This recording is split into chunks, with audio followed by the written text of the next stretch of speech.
we have to start with the demonstration of how we are going to make use of an external interrupt to toggle an LED on as well as off. So these are the main steps which is required for the configuration of your external interrupt to toggle an LED. So we have to configure the interrupts, we have to configure the pins as external interrupt in pin select register. So we have to clear any pending interrupts in external interrupt. EXT INT here stands for external, EXT stands for external, INT stands for interrupt. We have to configure the interrupt whether it is edge sensitive or whether it is level sensitive. If it is edge sensitive, whether it is falling edge sensitive or rising edge sensitive. Then we should have an external polarity register. POLAR stands for polarity. This is what is the polarity. Once you have selected whether it is edge triggered or level triggered, under edge triggered you have to select whether it is sensitive to the falling edge or whether it is sensitive to the rising edge. Finally, you have to enable all the interrupts by calling your enable IRQ. IRQ here stands for interrupt request handler. Okay, so we have to call an IRQ with the IRQ number. So these are the steps which you require in the case of your external interrupt. So here you can see from this diagram we have 4 external interrupts here. So among these 4 external interrupts we are going to make use of your external interrupt 3. So this external interrupt 3, you can see that it has been connected to port 2 pin number 13. So from this PPT it is clear that external interrupt, we have to make use of your external interrupt. This external interrupt is being connected to port 2 pin number 13. Of this port 2 pin number 13, it is being connected to pins 27 as well as 26. So it will function as external interrupt 3 only when the values on these pins is nothing but 0, 1. You can see that this will function as external interrupt 3 only when the value on this pins 27 and 26 is nothing but 0, 1.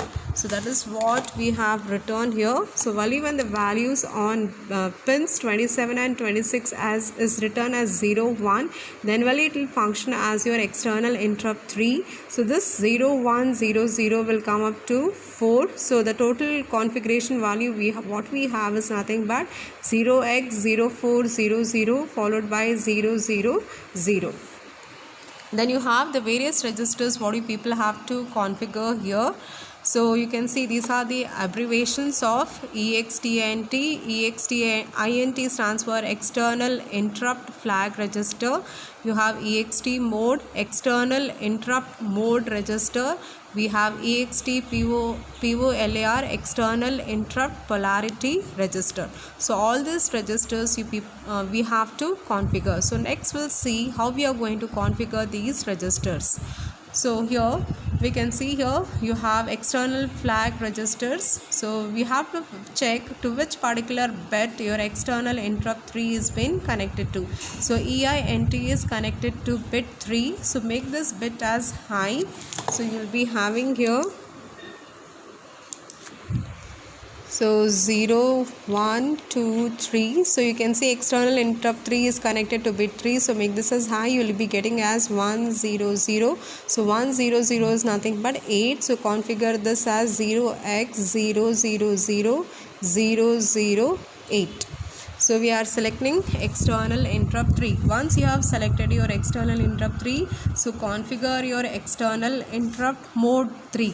So we have, since we are making use of external interrupt 3, we have to just concentrate on external interrupt mode 3.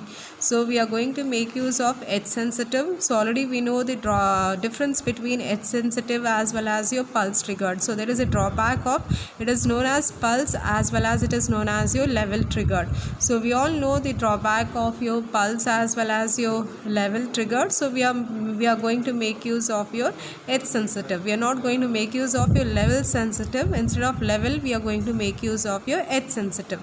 So you can see again here. So it is connected to bit 3. So the value on this bit 3 should be 1 because it is nothing but edge sensitive. So configure this again. So configure your external mode register.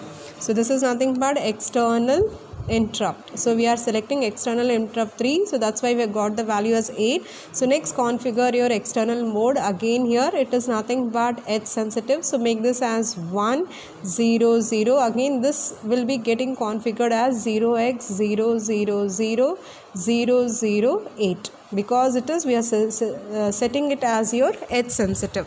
So next we'll see your external interrupt polarity register. So it is nothing but it is falling edge sensitive, so the value and bit 3 should be 0. Since why it should be 0? Because we are under edge sensitive, we are making it sensitive to the falling edge. If it is rising edge, make it as 1, but since we are making it sensitive to the falling edge, so make this as 0.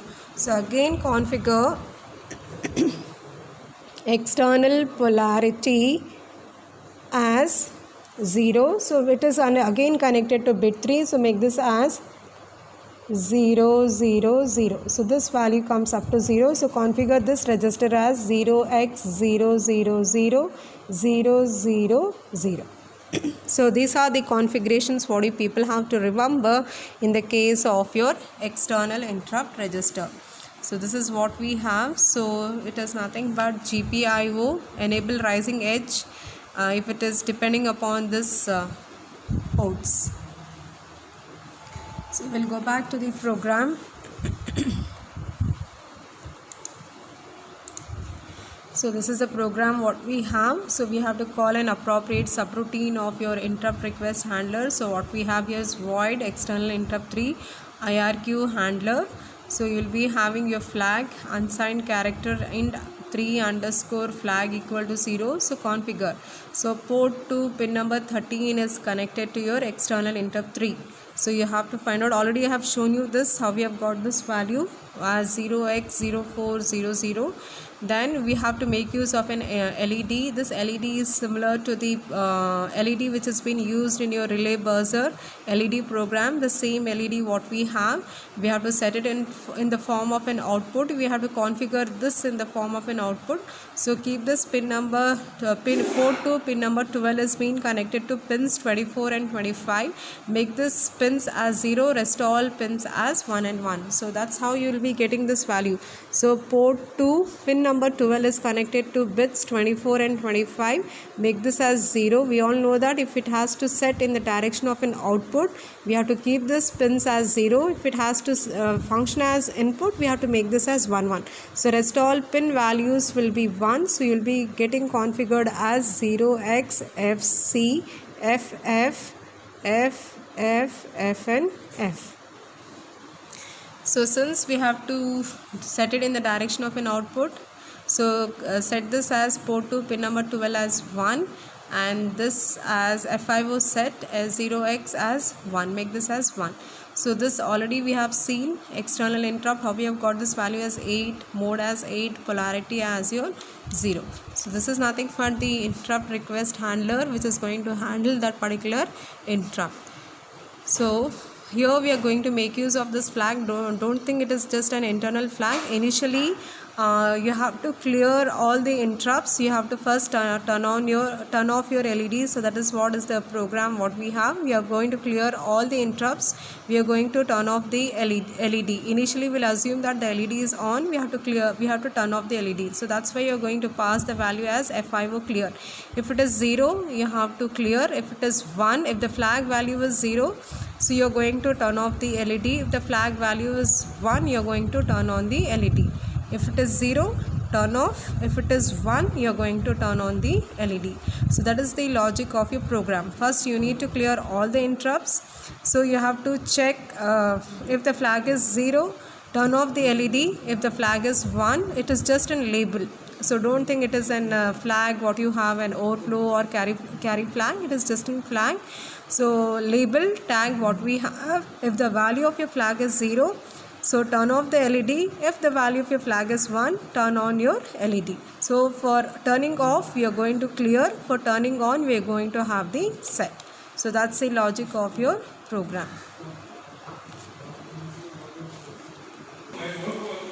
So people know the procedure. Open your Keel, go to my project, create new Microvision project.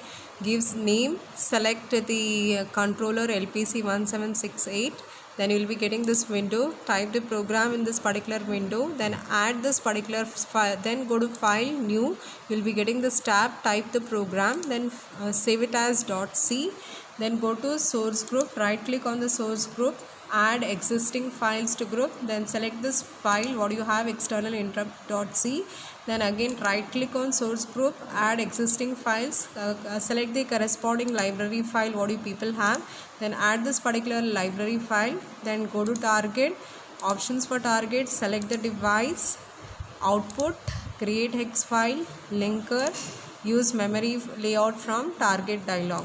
So then give all this, it is nothing but build, rebuild all to find out any errors. Then go to flash magic.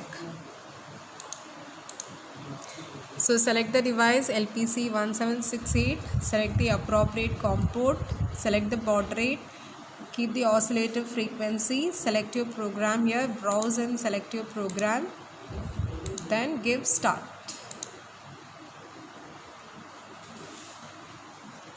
Then on the board you have your external interrupt here. So press this button here. So if you press the button, your LED should glow. Then again if you press, your LED should be off. This is nothing but toggling, and with the help of external interrupt you will be toggling an LED on and off.